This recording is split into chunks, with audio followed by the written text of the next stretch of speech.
Civil service परीक्षा की तैयारी कर रहे मेरे सभी प्यारे नौजवान साथियों, नमस्कार। फ्रेंड्स, आज मैं आप सबसे अपने इस डेली ऑडियो लेक्चर में क्राउड मैनेजमेंट यानी कि भीड़ के प्रबंधन पर बात करने जा रहा हूँ। मैं ऐसा क्यों कर रहा हूँ और मैं यह जानते हुए कर रहा हूँ कि यह प्री का टॉपिक नहीं है, लेकिन मेंस का टॉपिक है, खासकर 2025 के मेंस का। और यदि आप सच में सिविल सर्वेंट बनना चाहते हैं तो आपको प्री और मेंस दोनों को एक साथ लेकर चलना ही चाहिए। यह विषय इतना महत्वपूर्ण क्यों हुआ, आप समझ गए होंगे। अभी कुंभ मेले के दौरान देखिए, जहां कुंभ का मेला लगा हुआ है वहां दुर्घटनाएं हुई।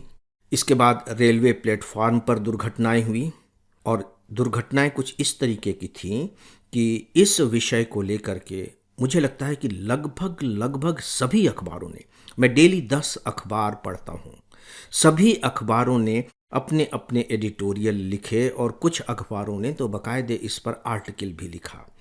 एक अखबार ने तो अपने पूरे के पूरे एडिटोरियल में इस बात की वकालत की कि प्रशासन को भीड़ प्रबंधन के बारे में अपने अधिकारियों को बाकायदे ट्रेनिंग देनी चाहिए और साथ ही साथ भीड़ प्रबंधन पर एक संहिता भी जारी करनी चाहिए। संहिता का मतलब है कोड, कि यानी जब कहीं भी भीड़ इकट्ठी हो रही हो तो उसकी व्यवस्था कैसे की जानी चाहिए।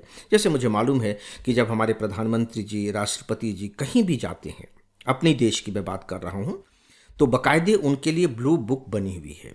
ब्लू बुक का मतलब है कि जब भी राष्ट्रपति, प्रधानमंत्री जी आएंगे तो आपको ये व्यवस्थाएं करनी होंगी, इस तरीके की व्यवस्थाएं होंगी।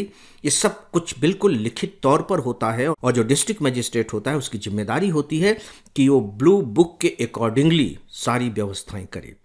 अगर ब्लू बुक के अकॉर्डिंगली सारी व्यवस्थाएं हैं, इसके बाद भी छोटी मोटी अगर चूक हो जाती है तो उसमें माफ़ी मिल सकती है, लेकिन अगर व्यवस्थाएं ब्लू बुक के अनुसार नहीं है तो फिर माफ़ी मिलना मुश्किल हो जाता है। क्योंकि सीधी सी बात है कि इन बातों के लिए आपको कहा गया था, तो आपने इसे किया क्यों नहीं? क्या सोच करके आपने इसका उल्लंघन किया? तो उसमें यह कहा गया है कि इस तरह की संहिता बनाई जानी चाहिए।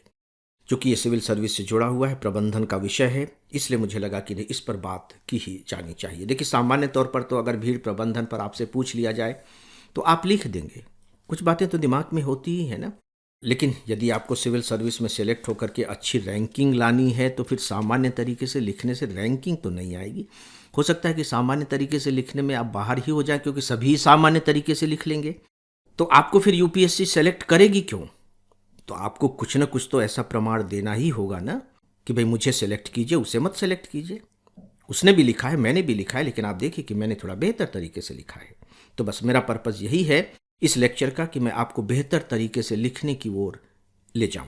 फ्रेंड्स, आपके लिए एक उपयोगी सूचना, मैंने आईएएस की तैयारी के लिए 2 पुस्तकें लिखी हैं। आप आईएएस कैसे बनेंगे, इसी के 2 भाग हैं। यह इंग्लिश में भी है। अब तक इसकी लाखों प्रतियां बिक चुकी हैं।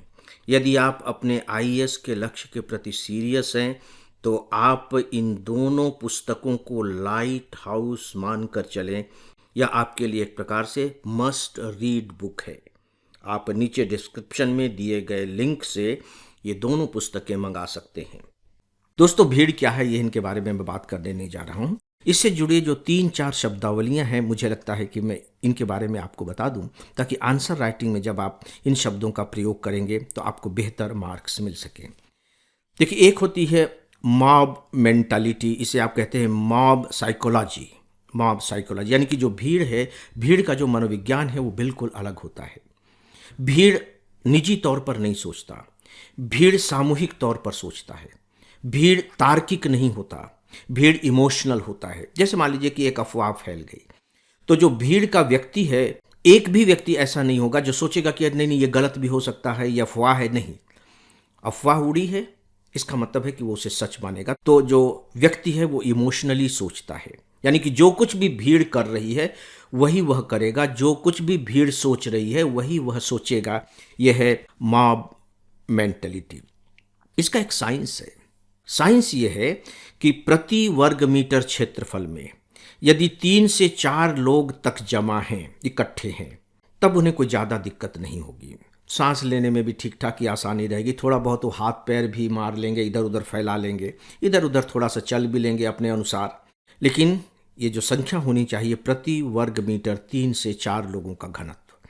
लेकिन जैसे ही ये 5 से 6 तक जाता है, 5 तक भी बर्दाश्त कर सकती है भीड़, लेकिन 5 से ऊपर जैसे ही घनत्व होता है वैसे ही वहाँ एक दबाव बनने लगता है, एक दबाव बनने लगता है। और इस दबाव को कहा जाता है crowd quake. Crowd quake, Hindi में आप इसे कह सकते हैं भीड़ कंप, भीड़ कंपन। यानी कि अब ये जो दबाव उत्पन्न हो रहा है इससे कुछ वैज्ञानिक तरंगे निकलती हैं। इन तरंगों का भी नाम है, इन तरंगों का नाम है shock wave. Shock wave, Hindi में आप इसे कह सकते हैं संघात तरंग।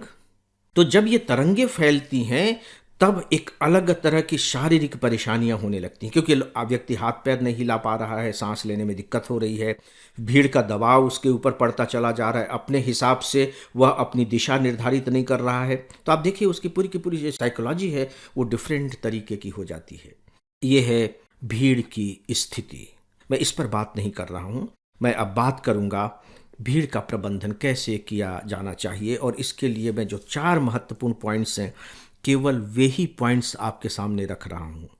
सिविल सर्विस की तैयारी करने के दौरान आपको हमेशा अपने दिमाग में ये बात रखनी चाहिए कि मुझे जो बहुत ही महत्वपूर्ण तत्व हैं उन्हें टॉप पे रखना है और उन्हें याद भी रखना है। देखिए जो छोटे छोटे जो बिंदु होते हैं वो बाद में अपने आप आते चले जाते हैं अगर आपको ज़रूरत पड़ी तो, लेकिन वो आएंगे तब जब जो प्रमुख बिंदु हैं वो आपके दिमाग में रहें। क्योंकि जो सरल चीज़ें होती हैं, देखिए उनका एक चरित्र होता है। चरित्र यह होता है कि वो दिमाग में सबसे ऊपर होती है और वो जल्दी हम उन्हें भूलते भी नहीं हैं, वो हमें याद रहती हैं। लेकिन जो थोड़ी सी कठिन चीज़ें होती हैं या कह लीजिए जो भारी चीज़ें होती हैं, तो भारी वस्तु तो नीचे चली जाती है ना, तो ये भी नीचे चली जाती हैं। और चूंकि भारी चीज़ों में आनंद नहीं मिलता है तो वो हमें याद भी लंबे समय तक नहीं रहते, हम उन्हें भूल जाते हैं।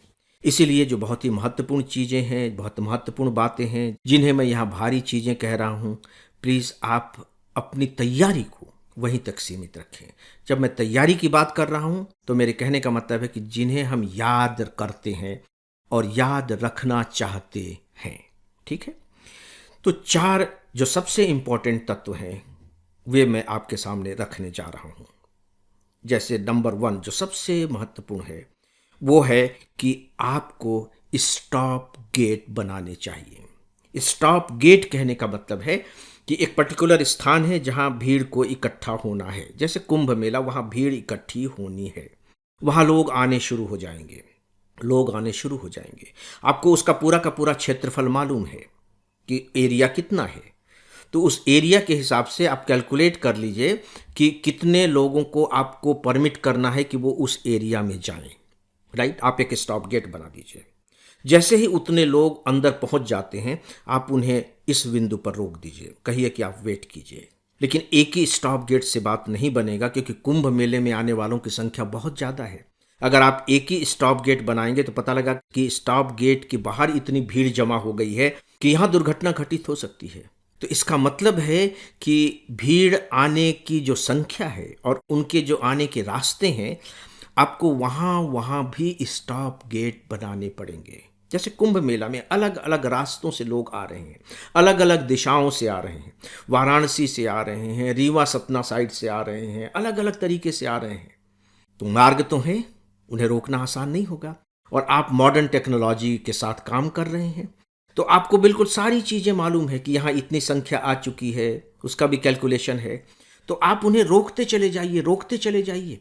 क्योंकि कुंभ मेले के दौरान ये समाचार लगातार पढ़ने को मिल रहे थे कि 50 किलोमीटर का जाम लगा हुआ है, 20 किलोमीटर का जाम लगा हुआ है। ये जाम लगने क्यों दे रहे हैं?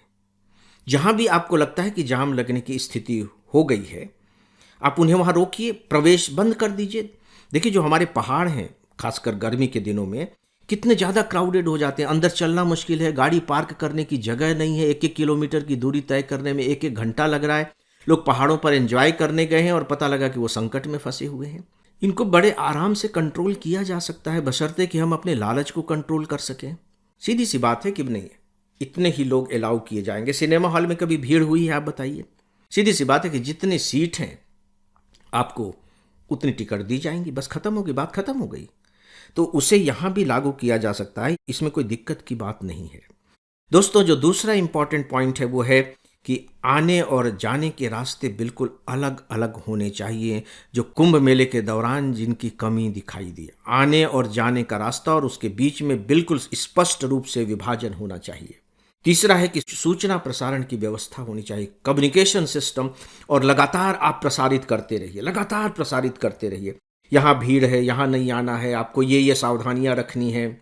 इसका बहुत इम्पैक्ट पड़ता है। और यदि कोई दुर्घटना घट जाती है तो आप अपने सूचना प्रसारण के जरिए उसे कंट्रोल भी कर सकते हैं कि नहीं, आप उस दिशा में मत बढ़िए, उस दिशा में थोड़ी सी समस्या पैदा हो गई है। आप ये मत कहिए कि दुर्घटना हो गई है, फिर तो और भी ज़्यादा भगदड़ मच जाएगी। कुछ समस्याएं दिखाई दे रही हैं, वहाँ आपको ये दिक्कत हो जाएगी।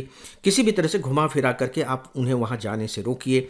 और जो चौथा बिंदु है दोस्तों, वह है प्रशिक्षण। देखिए, जो जापान है वहाँ बहुत भूकंप आते हैं, तो जब भूकंप आने की स्थिति होगी या आ जाएगी तो उस समय आप अपनी रक्षा कैसे करेंगे, इसके बारे में बाकायदे प्राइमरी मिडिल स्कूल से ही प्रशिक्षण दिया जाता है। और मुझे ऐसा लगता है कि भीड़ में जाने वालों को भी इसके बारे में प्रशिक्षित किया जाना चाहिए। अगर हम अपने कैरिकुलम में शामिल कर लें तब तो अच्छी बात है, अगर नहीं भी शामिल कर पाते हैं तो जो लोग भीड़ में जाने वाले हैं रास्ते में उनके लिए इस तरह की प्रशिक्षण की व्यवस्था कर देनी चाहिए। कम से कम हिदायतें तो कुछ दे ही जानी चाहिए कि भाई अगर भीड़ में कोई चीज़ आपकी नीचे गिर गई है तो भूल जाइए, उसे उठाने की कोशिश मत कीजिए, झुकने की कोशिश मत कीजिए, अफवाहों पर ध्यान मत दीजिए।